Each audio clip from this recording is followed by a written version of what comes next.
చూడొచ్చు మంత్రిగా బాధ్యతలు తీసుకున్న తర్వాత మొట్టమొదటిసారిగా నల్గొండ పట్టణానికి వచ్చిన మంత్రి కోమటిరెడ్డి వెంకటరెడ్డికి చూడొచ్చు ప్రజలంతా కూడా పెద్ద స్వాగతం పలుకుతున్నటువంటి దృశ్యాలను కూడా చూస్తున్నాం. గతంలో కోమటిరెడ్డి వెంకటరెడ్డి మంత్రిగా రాజీనామా చేయడం జరిగింది, మంత్రి పదవికి రాజీనామా చేయడం జరిగింది. దాదాపు పుష్కర కాలం తర్వాత కూడా మళ్ళీ మంత్రి పదవి హోదాలో కూడా జిల్లాకు రావడం జరిగింది. వాళ్ళంతా కూడా హెలికాప్టర్లో పూలు కూడా కురిపించినటువంటి పరిస్థితి కనిపిస్తుంది.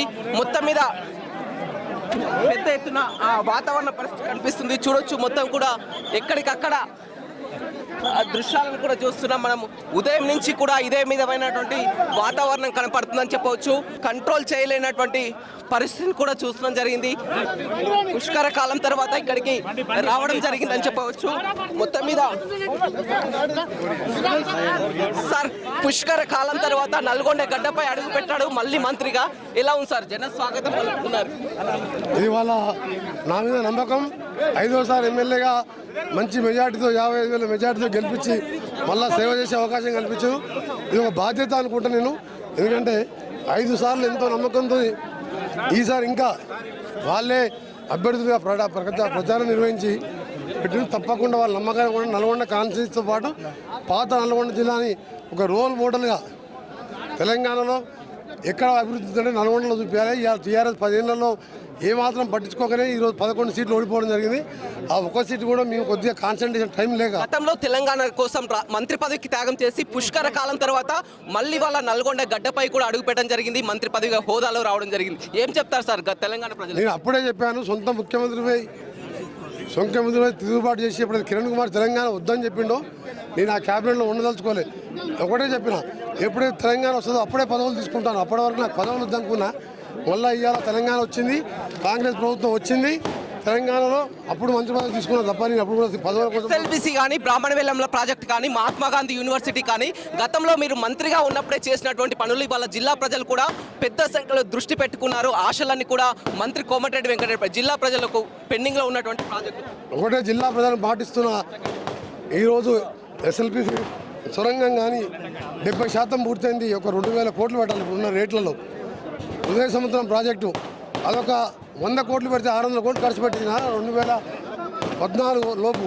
కానీ కేసీఆర్ గారు నాకు పేరు వస్తుందని చెప్పి ఆ ప్రాజెక్టు దాన్ని 2 సంవత్సరాల్లో టనల్ పూర్తి చేయడం, మా బ్రాహ్మణ వెళ్ళిన ప్రాజెక్టుని 6 నెలల్లోని కెనాల్స్ పూర్తి చేయడం, యూనివర్సిటీని పూర్తిగా చేయడం. దాంతోపాటు నల్గొండ కాన్స్టిట్యున్సీదారు పాత నల్గొండ జిల్లాలో ప్రతి ఒక్క ఎమ్మెల్యేలందరూ కూడా మా వాళ్ళే ఉన్నారు, అలా కొత్త వాళ్ళు ఉన్నారు. వాళ్ళకి అండగా వండుకుంటూ రాష్ట్రంలో ఎక్కువ నిధులు తీసుకొచ్చి నల్గొండకు సంబంధించిన పిల్లాయిపల్లిగా ధర్మారెడ్డి కాలువలతో సహా అన్ని కాన్స్టిట్యూన్సీలో ఇల్లు కట్టించే కార్యక్రమం. ఇంగ్లీష్ మోడల్ స్కూల్స్ నేను చెప్పిన ఇంగ్లీష్ ఇంటర్నేషనల్ స్కూల్ పెడతామని దాన్ని వచ్చే సంవత్సరంలోపే ప్రారంభించాలని నా ప్లాన్ పెట్టుకున్నాను. వాళ్ళకు కూడా బీఆర్ఎస్ వాళ్ళు ప్రధానంగా 6 గ్యారెంటీలు అమలు చేస్తారా, ప్రభుత్వాన్ని నడపగలుగుతారా అని కూడా కేటీఆర్ లాంటి వాళ్ళు విమర్శలు చేస్తున్నటువంటి పరిస్థితి. వాళ్ళకి ఇంకా మొత్తం వచ్చి 9-10 రోజులు కూడా మా గవర్నమెంట్ ఇచ్చి వచ్చిన 2వ రోజే మొదటి క్యాబినెట్ సమావేశంలో 2 హామీలు నెరవేర్చాం. ఇలా బస్సులలో వాళ్ళ ఇంట్లో వాళ్ళని బస్సులో ఉంటే బస్సు ఎక్కమని చెప్పి ఆటోలకు టికెట్ లేదు. ఇలా ఆరోగ్యశ్రీ 10 లక్షలు పెంచినాం. అసలు ఆరోగ్యశ్రీ మర్చిపోయింది ఆయన. ఇప్పుడు కొంచెం పేదవాళ్ళు వచ్చి డబ్బులు ఏమంటే డబ్బులు అవుతామో ఇన్ని రోజులు డబ్బులు ఇచ్చినా ఇక ఆరోగ్యశ్రీ గుండె ఆపరేషన్ చేపిస్తా అని పంపించిన వాళ్ళకి అది లెక్కది. అందుకే టీఆర్ఎస్ మాటలు పట్టించుకోము. నల్గొండలో ఒకటి 50,000 మెజార్టీతో ఓడిపోయినా అర్థం చేసుకోవాలి. ఏం చేయాలంటే ఓడిపోయినారు. చివరిగా రోడ్లకు అన్ని కూడా మహర్దశ పట్టణ ఉందా? రాష్ట్ర వ్యాప్తంగా కూడా ఒక R&B మినిస్టర్ అందరూ కూడా R&B మంత్రిగా హామీ ఇస్తున్నాం. ఫస్ట్ మా నల్గొండ జిల్లాలో 12 కాన్స్టిట్యున్సీలో ప్రతి రోడ్డును కూడా బీటీ రోడ్డు డబుల్ రోడ్డుగా మార్చిన మండలాలకు రద్దు ఎక్కువైంది. దాని పంచాయతీరాజ్ రోడ్లలో బడ్జెట్ తక్కువ ఉంటే panchayat road R&B take over చేసి నా శాఖ నుంచి ప్రత్యేకంగా నిధులు ఇచ్చి మా ఎమ్మెల్యేలకు అండగా ఉంటూ ఇంతకుముందు చెప్పినట్టు ప్రతి డబల్ రోడ్ కావాలి. ఎందుకంటే ట్రాఫిక్ పెరిగిపోయింది, యాక్సిడెంట్ పెరిగిపోయినాయి. ఇలా అభివృద్ధి అనేది ఎక్కడ అంటే రోడ్లు బాగుంటే అభివృద్ధి జరిగినట్టు లెక్క. ఆ విధంగా అభివృద్ధి చేయడం, ఇల్లు కట్టించడం, రేషన్ కార్డులు ఇవ్వడం, పేద నిరుద్యోగ విద్యార్థులకు అండగా ఉండడం మా లక్ష్యం. రైట్, చూడొచ్చు కూడా ఇవాళ అంతా కూడా జిల్లాను సస్యశ్యామలం చేస్తాం. జిల్లా మొత్తం కూడా గతంలో ఉన్నటువంటి పెండింగ్ ప్రాజెక్టులు కానీ రోడ్లు కానీ అన్ని విధాల అభివృద్ధి చేస్తాం. ప్రజలంతా కూడా మాపై అభిమానంతో ఇవాళ జిల్లాలో కూడా ఉమ్మడి నల్గొండ జిల్లాలో 11 స్థానాలను కూడా గెలిపించడం జరిగింది. గతంలో ఉన్నటువంటి పెండింగ్ ప్రాజెక్టులు ఎస్ఎల్బీసీ కానీ అదేవిధంగా ఉదయ సముద్రం ప్రాజెక్టు కానీ అన్ని కూడా కంప్లీట్ చేస్తాం. అదేవిధంగా 6 గ్యారెంటీలు ఏదైతే ఇచ్చిండ్రో అదేవిధంగా మేనిఫెస్టోలో చెప్పినటువంటి పథకాలన్నీ కూడా అమలు చేస్తాం. చేస్తాము, ఖచ్చితంగా బీఆర్ఎస్ నేతలు చేస్తున్నటువంటి ఆరోపణలు నిజం లేదు, ఖచ్చితంగా సమర్థవంతమైనటువంటి పాలన అందిస్తాం, ప్రజలందరికీ కూడా చెప్తామని కూడా మంత్రి కోమటిరెడ్డి వెంకటరెడ్డి చెప్తున్నారు. Vote studio.